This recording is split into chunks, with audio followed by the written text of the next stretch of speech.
Purity है हमारे सारे सेवादारों में कि मिलके ही काम करते हैं। जो कुछ मिल जाता है उसी में खुश हो जाते हैं कि हमें ये काम मिला है, गुरुजी ने ये सेवा दी है, हमने कर दी है। और कोई सबसे बड़ी बात कि यहाँ पर कोई निंदा नहीं है, कोई कुछ नहीं है, कोई किसी का देख दिखावा नहीं है।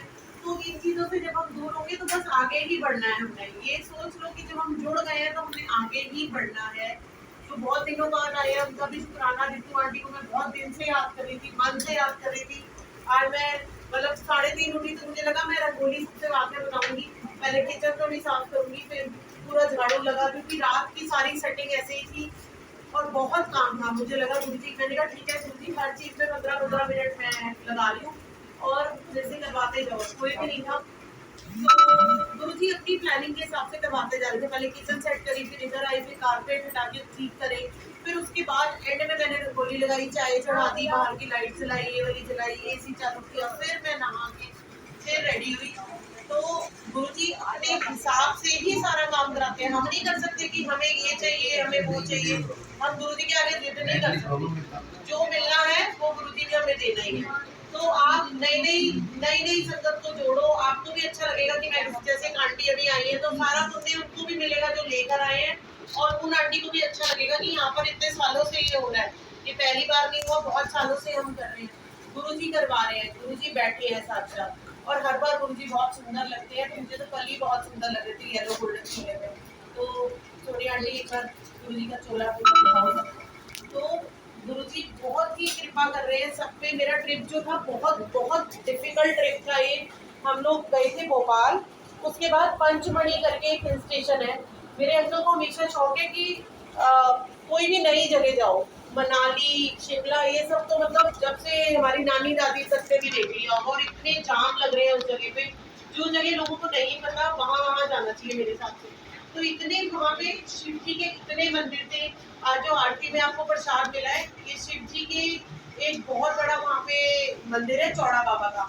उसकी 1400 सीढ़ी है और चट्टानों से बड़ी बड़ी, इतनी कितनी 1700।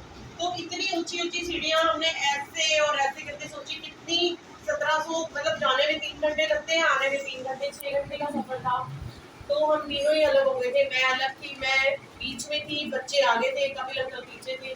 तो बहुत टाइम लग के जा रहा था, खाइयाँ थी दोनों तरफ। लेकिन फिर भी गुरुजी ने सफर बहुत अच्छा, क्योंकि मेरे मन में था शिव जी के दर्शन करने हैं, गुरुजी आपने बुलाया। हर जगह हमने शिव जी को बहुत बढ़िया बढ़िया चीजें, जो पहाड़ों की चीजें थी वो भी खिलाई। तो दिल खुश हो गया कि जो हम कर रहे हैं वो गुरुजी हमसे करवा रहे हैं। तो उनको सबसे आगे रखो तो आप भी आगे रहो।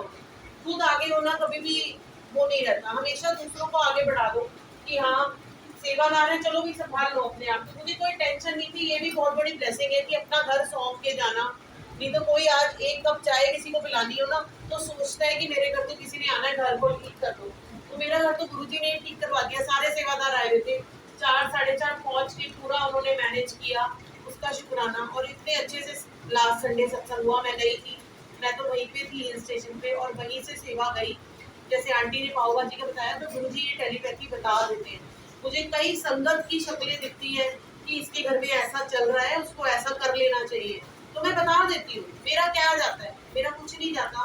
मैं कभी नहीं कहती कि ऐसे करो वैसे करो, बस जो गुरुजी हुक्म देते हैं वो आगे मैं फॉरवर्ड कर देती हूँ कि ऐसे आप कर लीजिए। और वो फिर खुद ही नेक्स्ट संडे आके यहाँ पे बताते हैं कि आंटी ने बताया था ये चीज़ बिल्कुल ठीक हुई, नहीं तो हमारे साथ ऐसे होने जा रहा था।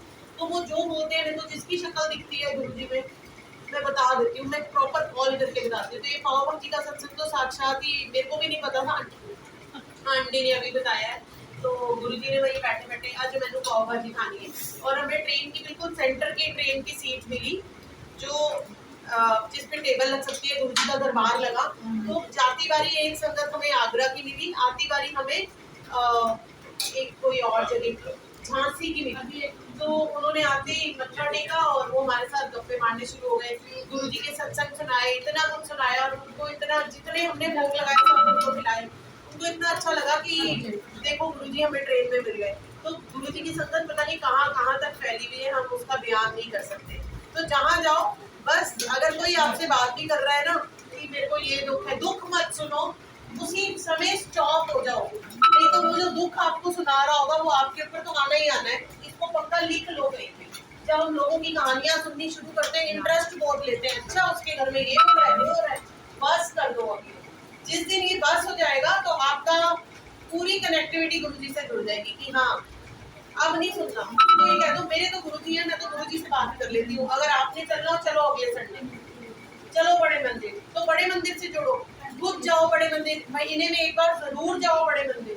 इतना शुक्राना हर्षित बस लेके गया, इतनी सेवा करी कि किसी आंटी ने कोई गुप्त सेवा दी थी और हर्षित अंकल बस लेकर के गए, उसका भी शुक्राना, इतने अच्छे से मैनेज किया उन्होंने। जो भी सेवा थी बस की, किसी जो भी अंकल आंटी ने सेवा दिया उन्होंने अपना नाम नहीं बताया, ये भी बहुत ही बड़ा दान होता है गुप्त दान, तो उनका भी शुक्राना। गुरु जी सबको ब्लेस करे। और दूसरा मैं ये मेरा एक चैनल है गुरु जी की दीवानी, आप उसको सब्सक्राइब करें। यहाँ के सारे सत्संग जो भी हम गुरु जी को भोग लगाते हैं, कोई आरती करते हैं, कोई नया होता है, कोई हमारा प्रोग्राम होता है, वो सब आपको सत्संग के साथ मिलेगा। तो जो जो सत्संग में नए आए हैं वो आज ये चैनल को यहीं से राघव अंकल बैठे सब्सक्राइब करा ले और उसको डेली आप देखा करो, कोई नए नए वीडियो चलते हैं, जो भी नई इन्फॉर्मेशन गुरु जी से रिलेटेड है उसमें डालते हैं। तो जय गुरु जी, शुक्राना।